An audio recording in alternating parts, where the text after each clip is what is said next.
Kejahatan akan selalu ada, dan keadilan tidak akan pernah tegak sempurna sampai dunia ini berakhir. Kekacauan dan kerusakan akan senantiasa tetap ada hingga kapanpun. Situasi yang mengerikan itu tentu dapat menimbulkan rasa kecewa, marah, sedih, dan menyesal. Apalagi kita hidup di era digital dengan segala kemajuannya. Terlalu banyak informasi yang diterima dan begitu banyak waktu terbuang di media sosial. Kondisi fisik dan jiwa yang terancam itu tentu bakal mengakibatkan overthinking, depresi, anxiety, dan beragam kendala kejiwaan lainnya. Di tengah gejolak dan kekacauan dunia yang fana ini, di tengah rasa kecewa dan putus asa, di saat ketenangan tercabik-cabik, Anda tentu saja berupaya mencari obat untuk mengatasinya. Maka disinilah ajaran kuno filosofi Stoikisme menawarkan solusi bagi setiap Anda yang saat ini mengalami berbagai problem, sehingga merasa hilangnya ketenangan dan kedamaian di hati. Ajaran Stoikisme memberikan bantuan kepada setiap kita yang saat ini masih berada dalam proses pengembangan diri dan ingin menuju menjadi pribadi yang lebih baik. Saya telah menyusun sebanyak 18 nilai filosofi Stoikisme yang dapat membantu Anda dalam mengatasi situasi dunia dan kondisi pada diri Anda. Dengan mempelajari dan mengamalkan 18 nilai tersebut, maka Anda dapat kembali menemukan ketenangan dan kedamaian yang selama ini hilang. Lantas apa saja 18 nilai filosofi Stoikisme tersebut? Baiklah, simak video ini sampai habis dan jangan lewatkan satu bagian pun. Rasionalitas. Kebahagiaan hidupmu bergantung dari kualitas pikiranmu. Marcus Aurelius. Untuk tetap tenang dalam menghadapi kegoncangan dan kekacauan dunia ini, Anda dituntut tetap berpikir logis dengan kepala yang dingin. Kekacauan dalam proses berpikir bukannya mengatasi masalah, namun justru menambah kerumitan saja. Menggunakan rasionalitas guna mengukur setiap sisi masalah, dan juga tahu analisis risiko merupakan langkah awal saat menghadapi masalah sulit. Jika Anda mampu menggunakan rasionalitas dengan tepat, seberat apapun permasalahan pasti akan teratasi. Stoikisme mengajarkan tentang teknik visualisasi negatif, yakni memikirkan tentang kemungkinan terburuk bakal terjadi. Bayangkan hal terburuk terjadi pada Anda, lalu usahakan agar terhindar darinya. Selain itu, Stoikisme juga mengajarkan tentang refleksi, yaitu proses merenungi pengalaman yang telah dilalui guna mengambil setiap pelajaran darinya.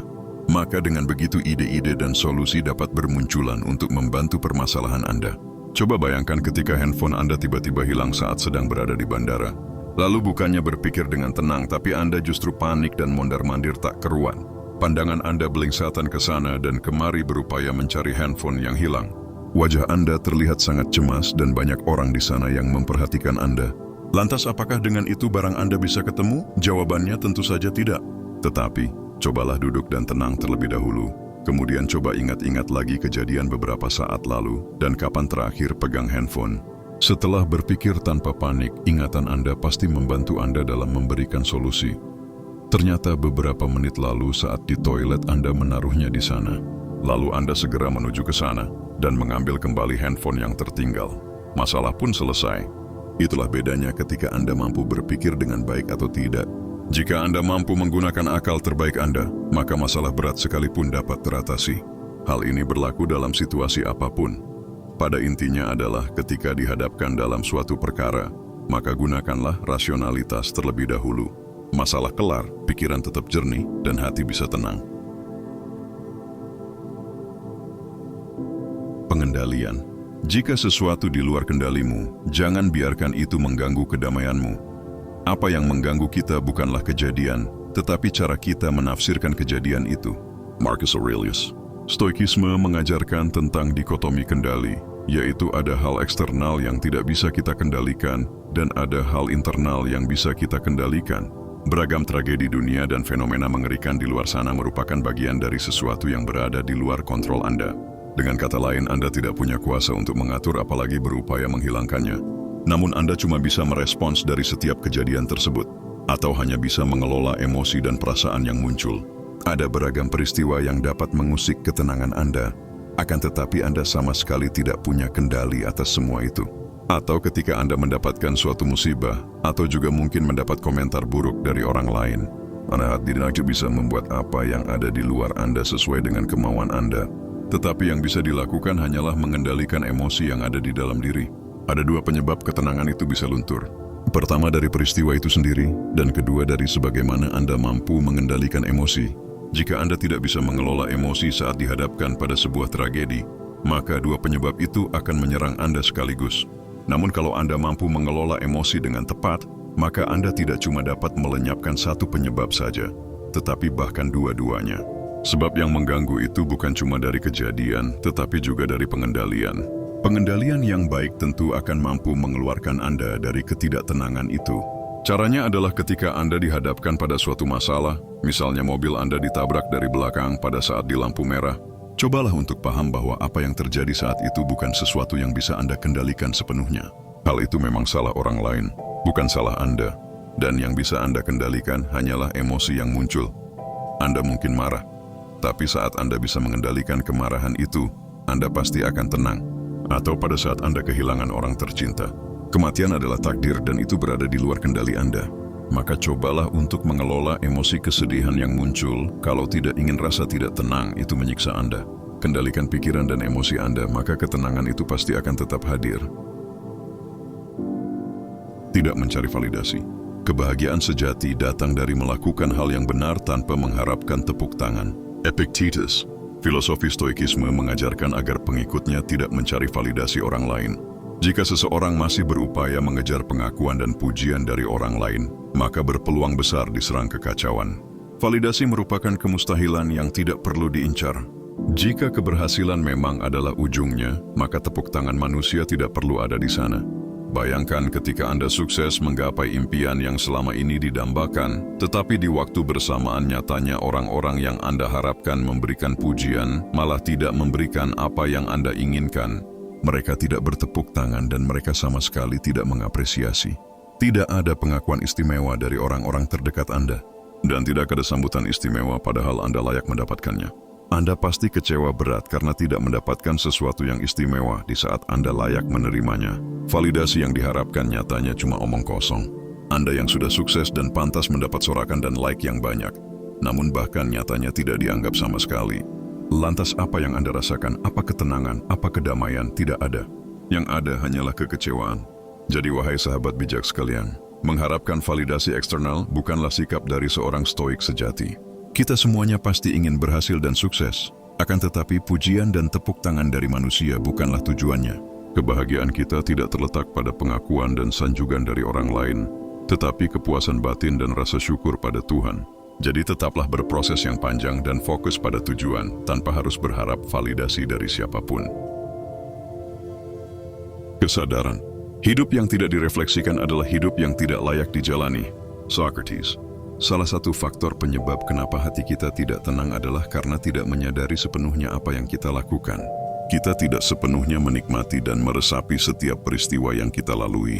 Terkadang kita menganggap hal tersebut cuma formalitas belaka, atau parahnya kita mungkin menganggap hal tersebut tidak terlalu penting dan melakukannya dengan setengah hati. Misalnya adalah ketika Anda sedang makan dan minum. Waktu itu sebenarnya memang untuk menikmati makan dan minum, tetapi Anda malah mengalihkan pikiran Anda pada konten media sosial dan beragam konten lainnya. Ini bukan tentang Anda mau memanfaatkan waktu guna menghibur diri atau menambah wawasan, tetapi tentang bagaimana Anda seharusnya menikmati makanan dan minuman tersebut. Atau ketika Anda sedang beribadah atau meditasi, alih-alih ingin mendapatkan ketenangan, Anda justru mendistraksi pikiran sendiri dengan beragam khalayan dan ide-ide. Itu terjadi karena Anda tidak berada pada kesadaran penuh sehingga Anda tidak meresapinya. Anda tidak menggunakan kesadaran penuh dalam melakukan ritual yang sebenarnya baik untuk Anda. Inilah permasalahan yang kerap dijumpai sehingga kita kadang tidak mendapatkan esensi dari apa yang kita lakukan. Stoikisme menawarkan nilai kesadaran yang mengajarkan pada kita untuk benar-benar menyadari dengan pikiran dan hati. Berusahalah menikmati setiap apa yang kita lakukan kalau ingin mendapatkan ketenangan hakiki. Ketika beribadah, bersihkan pikiran dan hati dari apapun yang mengganggu. Serta sadarilah sepenuhnya bahwa Anda memang sedang ibadah. Begitu pula ketika melakukan aktivitas lainnya, seperti makan, olahraga, belajar, bekerja, dan lainnya. Sadari sepenuhnya dan nikmatilah waktu berharga Anda. Itu adalah solusi agar ketenangan sejati hadir pada Anda. Hidup selaras dengan alam. Kebahagiaan adalah hidup sesuai dengan alam. Zeno. Tidak ada stoik yang tidak mencintai alam. Nilai lain yang diajarkan oleh filosofi stoikisme adalah tentang bagaimana kita mesti hidup selaras dengan alam. Manusia dan alam tidak dapat dipisahkan. Dan tidak ada yang didapatkan oleh seseorang yang tidak selaras dengan alam melainkan ketidaktenangan. Tuhan telah menciptakan alam semesta yang begitu luas dan berlimpah ini untuk dijadikan sebagai ruang bagi manusia untuk hidup. Langit dan bumi adalah atap dan lantai bagi manusia selama mengarungi kehidupan. Bayangkan jika ruang sebesar ini tidak bersahabat dengan kita, sudah pasti kita sendiri yang susah tentunya. Contoh pada hal kecil saja, misalnya buang sampah sembarangan. Itu ujung-ujungnya merugikan Anda sendiri akhirnya. Atau saat Anda melihat orang yang dengan sengaja menebang hutan tanpa adanya perhitungan matang, akibatnya ekosistem yang ada jadi rusak. Banjir dan pemanasan global merupakan dampak nyata. Dan pada akhirnya kita sendiri yang kena imbasnya. Jadi wahai sahabat bijak sekalian, jangan remehkan satu kebaikan kecil walaupun cuma membersihkan lingkungan atau merawat tanaman. Ini memang kurang terdengar filosofis, tetapi bukankah para filsuf stoik sudah mengingatkan kita akan hal ini? Maka berusahalah untuk hidup selaras dengan alam dengan cara menjaga bumi kita agar tetap baik dan seimbang. Tangguh. Jangan berharap orang lain memahami penderitaanmu. Cukup kuatkan dirimu untuk mengatasinya sendiri. Marcus Aurelius. Nilai lain yang diajarkan adalah ketangguhan. Untuk bisa bertahan dan melawan kegoncangan yang dapat mengusik ketenangan jiwa, maka kita mesti tangguh dan kuat. Ketika orang lemah dihadapkan pada permasalahan yang bahkan ringan saja, mereka lantas mengangkat bendera putih lalu menyerah. Orang lemah akan gampang berputus asa dan pasrah pada keadaan. Sebaliknya, bagi Anda yang kuat dan tangguh tidak akan goyah saat kapal Anda diterpa ombak dan badai. Anda punya kendali penuh atas situasi yang mencekam dan Anda yakin dapat keluar dari tekanan. Pikiran dan emosi berada pada kontrol Anda, dan Anda pun wajib percaya bahwa ada kekuatan besar di dalam diri Anda. Jadi seberapa besar pun masalah yang menimpa, Anda yakin dapat bertahan dan menghadapinya. Nilai ketangguhan ini harus tetap melekat bagi para pengikut stoik. Tidak cukup dengan pikiran jernih saat dihadapkan pada kegoncangan, tetapi Anda juga butuh mental baja dan kekuatan besar. Saat Anda percaya bahwa Anda bisa melalui rintangan besar itu, maka kekuatan di dalam diri Anda akan muncul dan menjadikan Anda sebagai ksatria yang gagah. Bayangkan ketika bisnis Anda sedang jatuh untuk kesekian kali, lalu Anda adalah orang yang lemah, sehingga Anda pun berputus asa dan membuang impian Anda. Bayangkan saat orang-orang terdekat Anda butuh, Anda justru jadi sosok yang lemah dan memilih balik badan dan mundur dari medan perang. Itu jelas sekali tidak menunjukkan jiwa kesatria dan akhirnya membuat Anda jatuh di mata orang lain. Dan coba pula bayangkan kalau Anda adalah orang yang tangguh.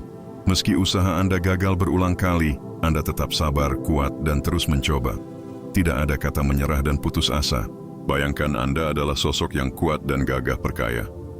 Otomatis orang terdekat akan memandang Anda dengan senyum dan terkesima. Tidak ada yang namanya kegagalan selagi belum ada kata menyerah. Tetaplah jadi sosok yang tangguh walau sudah berada di ujung jurang sekalipun. Berani. Kesulitan memperlihatkan kepada kita siapa kita sebenarnya. Epictetus. Sahabat bijak sekalian, bayangkan Anda sedang berada dalam bahaya yang mengancam. Misalkan rumah Anda kemasukan maling. Apa jadinya kalau Anda menampakkan sikap lemah dan pengecut? Bayangkan Anda cuma bisa pasrah saja saat harta Anda dijarah dan keluarga Anda terancam nyawanya. Lalu dengan jiwa yang lemah, Anda cuma bisa menyaksikan para pencuri mengambil semua harta. Bahkan dengan begitu mengenaskan mereka sampai melukai anggota keluarga. Kira-kira apa Anda tega? Jawabannya tentu saja tidak. Sebab seorang stoik sejati tidak punya sifat pengecut dan pecundang di dalam dirinya. Sebab para bijak terdahulu telah mengajarkan pada kita untuk memiliki keberanian yang besar, terutama dalam kondisi mengancam. Dan coba bayangkan ketika Anda dengan begitu berani melawan para pencuri itu, mengambil barang apapun di dekat Anda untuk dihantamkan ke kepala pencuri. Lalu dengan sekuat tenaga Anda menghabisi mereka semua satu persatu. Bukankah itu jauh lebih baik daripada diam dan cuma bisa jadi seorang pengecut? Tentu saja Anda akan lebih memilih jadi sosok pemberani, apalagi Anda sedang membela darah, keluarga, dan harta. Bahkan Anda rela mengorbankan nyawa demi membela apa yang Anda miliki. Jadi berani adalah nilai penting dari filosofi stoikisme agar Anda bukan cuma tenang, tetapi bertahan dan bangkit dari kerasnya dunia. Mandiri. Orang bijak tidak meminta simpati, dia menanggung penderitaan dengan tenang dan bermartabat. Epictetus. Pada konten sebelumnya yang berjudul 3 harapan bodoh yang tidak perlu dimiliki, saya sudah menjelaskan bahwa kita tidak perlu berharap empati dari orang lain pada saat berada di kondisi terburuk. Di sana saya membahas tentang pentingnya bagi kita untuk tenang dan kuat saat menghadapi keterpurukan, serta tidak perlu mengharapkan bantuan dari orang lain. Meskipun berada di bawah dan jatuh, tetapi tidak perlu bermental pengemis dan berharap empati dari siapapun. Dengan tidak berharap empati dan perhatian dari orang lain, artinya Anda berupaya untuk menanamkan salah satu nilai kebajikan dari stoikisme, yakni kemandirian. Mandiri bukan berarti hidup serba sendiri dan tidak mau bersosialisasi. Akan tetapi ini adalah bentuk kepercayaan terhadap diri sendiri bahwa Anda tidak perlu bergantung pada orang lain. Dan mandiri bukan berarti antisosial dan egois, melainkan sebuah sikap positif bahwa Anda bisa tegak di atas kaki sendiri tanpa perlu punya mental pengemis. Coba bayangkan kalau Anda adalah sosok yang tidak cuma lemah, tapi juga selalu menyusahkan orang lain. Di usia yang sangat dewasa, Anda masih saja bergantung pada orang tua. Ketika teman-teman Anda sudah sukses dan kaya, Anda malah masih makan di rumah uang tua. Jangankan jadi pribadi dermawan, bahkan Anda sendiri tidak mampu menghidupi diri sendiri. Lantas bagaimana Anda bisa hidup tenang ala stoik? Mustahil. Sebaliknya, kalau Anda merupakan sosok yang mandiri, sudah barang tentu Anda tidak akan menyusahkan orang-orang di sekitar Anda. Bukan cuma itu, tetapi Anda juga bisa membantu mereka sehingga harapan untuk hidup tenang jauh lebih terbuka. Tidak ada yang didatangkan dari sikap mandiri kecuali kebahagiaan dan ketenangan. Tetaplah jadi pribadi yang mandiri tanpa perlu berharap empati. Keadilan. Keadilan bukanlah sekadar hukum dan peraturan, tetapi tentang kebijaksanaan dalam memperlakukan sesama. Socrates. Pada pembukaan tadi saya mengatakan bahwa keadilan tidak akan pernah tegak sepenuhnya sampai dunia ini berakhir. Keadilan sejati tidak akan pernah tegak sempurna meski menggunakan hukum dan peraturan terbaik yang ada. Misalkan, si A membunuh satu orang, hukuman yang adil adalah si A harus dihukum mati. Baiklah, sementara si B membunuh satu keluarga total 5 orang. Lalu si B dihukum mati, sama seperti A dipenggal kepalanya. Jadi si A dan B sama-sama dihukum penggal kepala, tetapi masalah mereka beda. Si A cuma bunuh satu orang, sementara si B bunuh 5 orang. Lantas apakah itu adil? Tidak sama sekali. Itu sangat tidak adil. Bagaimana mungkin si B yang membunuh 5 mendapat hukuman yang sama seperti A yang cuma membunuh satu orang? Itulah maksud saya, keadilan tidak akan pernah tegak secara sempurna, walaupun menggunakan hukum terbaik di dunia sekalipun. Kendati begitu, bukan berarti kita lantas mengabaikan rasa keadilan. Bukan berarti kita lantas tidak peduli lagi dengan yang namanya adil. Sebagai orang yang senantiasa mengikuti tapak hidup stoikisme, sudah seyogianya bagi kita untuk tetap mendengarkan nasihat bijak dari para pendahulu. Banyak dari mereka yang mengingatkan agar kita senantiasa hidup dalam nilai keadilan dan kemanusiaan. Seperti Socrates yang mengajarkan bahwa kita mesti menjunjung nilai keadilan dalam memperlakukan sesama.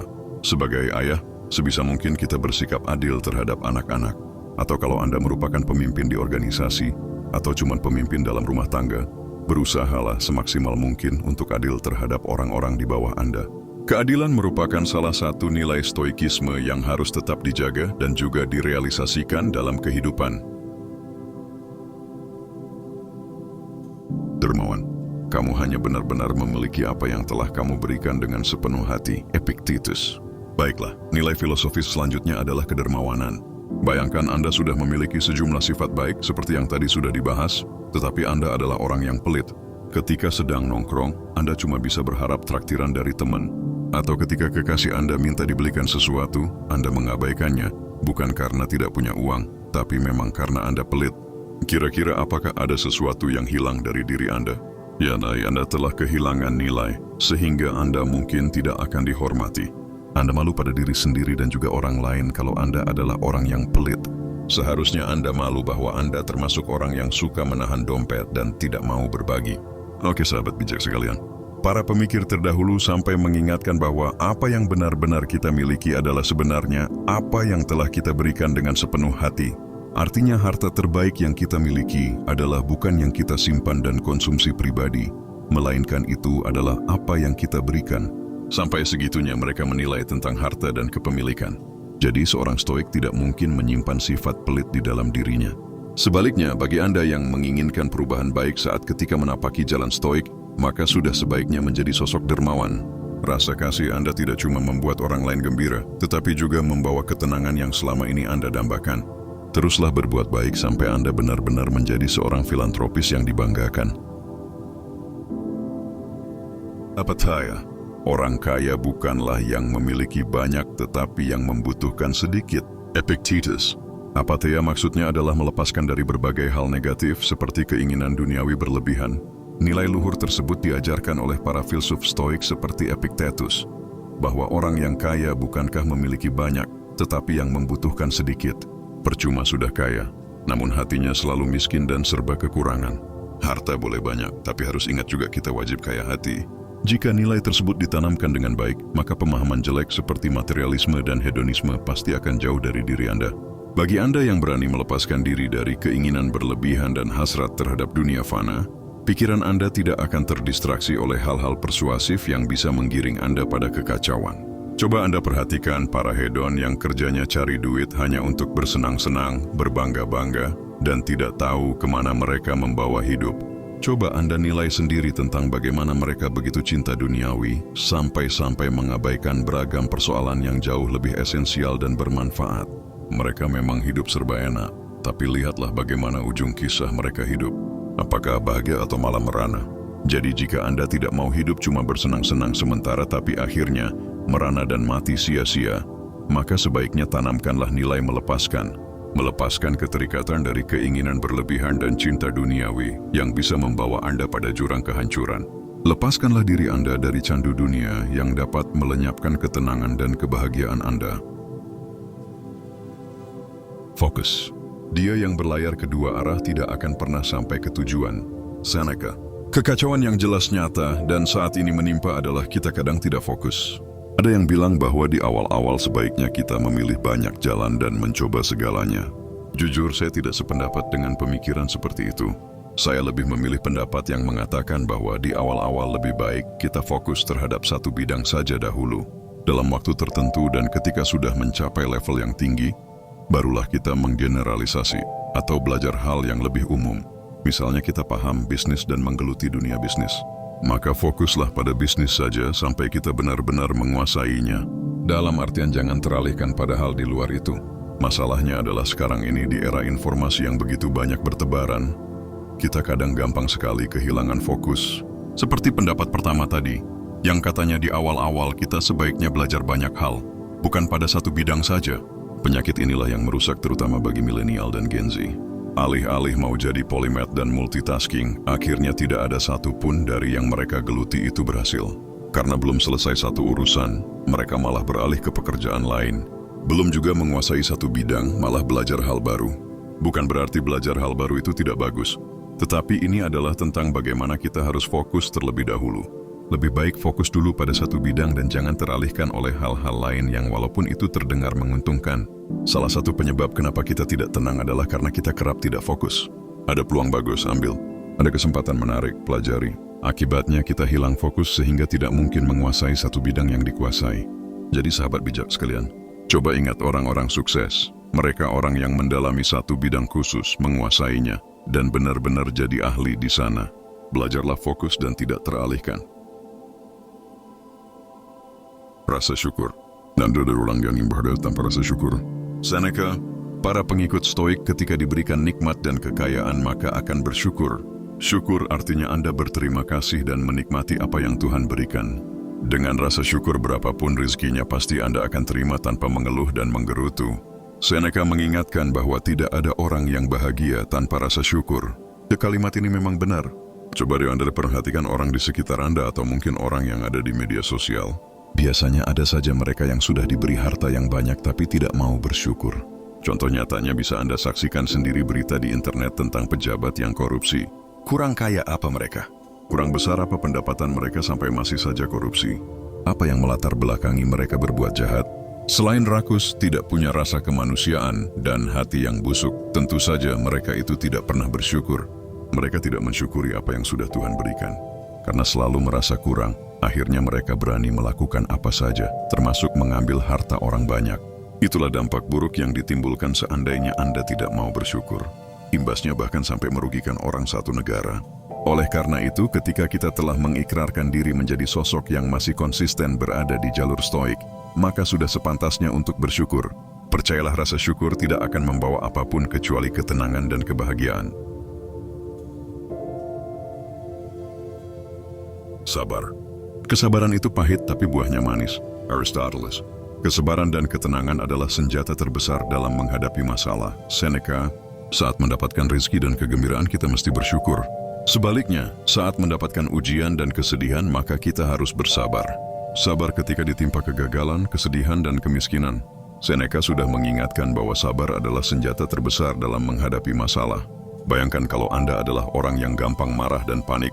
Bagaimana mungkin masalah akan teratasi? Bagaimana mungkin Anda mampu melewati ujian berat tanpa kesabaran? Mustahil. Orang kuat bukan cuma berotot dan selalu memenangkan pertarungan, melainkan mereka adalah orang yang sabar dan ikhlas dalam menghadapi setiap masalah dan ujian hidup. Namun sabar bukan berarti diam saja tanpa melakukan upaya pun. Setelah sabar dan tenang, harus ada ide dan usaha yang dilakukan untuk mengatasi permasalahan yang sedang dihadapi. Jadilah orang yang sabar walaupun diterpa batu sandungan yang amat besar. Dan percayalah bahwa ujian berat itu pasti berakhir. Lalu kemenangan dan kesuksesan itu akan diraih. Percayalah. Sederhana, kesuksesan tidak terletak pada seberapa banyak harta yang kita miliki, tetapi seberapa sedikit kita bergantung pada mereka. Seneca. Nilai filosofis stoikisme selanjutnya yang dapat mengantarkan Anda tenang pada situasi apapun adalah hidup sederhana. Seneca mengingatkan bahwa Anda tidak perlu bergantung dan punya harapan lebih pada harta dan apa saja dari duniawi, daripada hidup bergelimang harta dan dicap sebagai hedon dan materialistik. Lebih baik hidup biasa-biasa saja tapi bersahaja. Mendengar kata bersahaja, saya lantas teringat dengan sosok yang menurut saya itu sudah menggambarkan apa arti bersahaja. Saya teringat dengan kepala SMA saya dulu. Pria paruh-baya menuju tua, tampan, berharisma, pemimpin sejati, dihormati. Dan yang membuat beliau bersahaja adalah beliau mengendarai sepeda motor lama. Kalau tidak salah, legenda atau Kirana. Itu yang membuat beliau bersahaja. Anda bukan berarti tidak boleh kaya.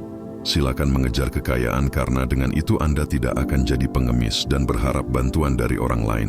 Hanya saja terkadang manusia lupa diri sehingga lupa akan arti kesederhanaan. Tidak ada yang dibawa dari kesederhanaan kecuali ketenangan dan kedamaian jiwa. Percayalah. Memento mori, mengingat kematian. Filsafat adalah latihan untuk mati. Socrates. Stoikisme mengajarkan bahwa seberapa banyak nikmat yang Anda rasakan atau seberapa menyedihkannya hidup Anda, namun yakinlah bahwa dunia ini tidak akan selamanya. Ketika Anda hidup serba enak sampai lupa Tuhan, atau ketika Anda merasa sangat menderita karena ujian hidup yang amat berat. Namun percayalah bahwa semua itu tidak akan selamanya. Dalam arti Anda pasti akan mati.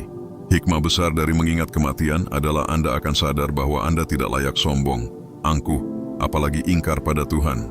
Pelajaran utama dari mengingat kematian adalah seberapa keras Anda mengejar dunia dan menumpuk harta, toh Anda pasti akan meninggalkannya. Nah, dan seberapa suksesnya Anda, suatu hari nanti jasad Anda akan membusuk di dalam tanah. Para filsuf stoik banyak meninggalkan nasihat tentang kematian. Ingatlah kematian, kesombongan itu akan pudar. Ingatlah kematian, hasrat mengejar dunia pasti akan hilang. Ingatlah kematian, itu akan membawa ketenangan dan kedamaian hakiki. Penerimaan. Tidaklah penting apa yang terjadi padamu, yang lebih penting adalah bagaimana kamu meresponsnya. Epictetus. Epictetus telah mengingatkan bahwa bagian terpenting adalah tentang bagaimana kita merespons terhadap suatu peristiwa. Meski memang terkadang berat dan pelik, Anda memang wajib menerima realitas tersebut. Penerimaan terhadap realitas merupakan salah satu nilai yang diajarkan filosofi stoikisme. Menerima realitas artinya Anda siap menghadapi tantangan apapun. Dalam satu kasus yang kerap terjadi di sekitar kita adalah kita terkadang tidak bersikap realistis terhadap kehidupan. Misalnya angka harapan atau cita-cita yang terlalu tinggi tanpa melihat apa yang ada pada diri. Anda mungkin pernah memasang ekspektasi terlalu tinggi sehingga pada saat impian tersebut tidak tercapai, maka Anda bakal kecewa. Kekecewaan itulah yang menggiring Anda pada suasana hati yang tidak tenang. Semua itu terjadi lantaran Anda kerap memasang harapan terlalu tinggi. Ketika harapan yang tinggi itu tidak berhasil digapai, kekecewaan pasti menyerang batin Anda. Dan parahnya Anda tidak bisa terima kenapa kegagalan itu bisa jatuh pada Anda. Dan bagi siapapun yang tidak bisa menerima realitas walaupun pahit, hatinya pasti tersiksa. Oleh karena itu, wahai sahabat bijak sekalian, solusinya adalah usahakan untuk tidak memasang angka harapan terlalu tinggi. Atau ketika sesuatu yang pahit merusak hidup Anda, maka terimalah ia dengan hati yang lapang. Salah satu nilai positif dari filosofi stoikisme adalah tentang penerimaan. Jika Anda ingin tetap bisa merasakan ketenangan batin, terimalah realitas dengan penuh kesabaran. Ya, dunia memang sering tidak adil dan kita pun percaya bahwa keadilan memang tidak akan tegak secara sempurna di dunia. Namun apakah dengan itu kita lantas berputus asa lalu tidak mau keluar dari ketidaktenangan ini? Tentu saja kita ingin bangkit dan tetap mencari ketenangan sejati. Jika sudah demikian, maka sebaiknya kita harus menanamkan nilai penerimaan ini di dalam diri, sehingga ketenangan itu pasti akan kita rasakan. Amor fati, percaya takdir. Orang bijak tidak pernah mengeluh tentang takdir karena dia tahu tidak akan bisa mengubahnya. Seneca, nilai filosofis stoikisme terakhir pada pembahasan ini adalah percaya pada takdir.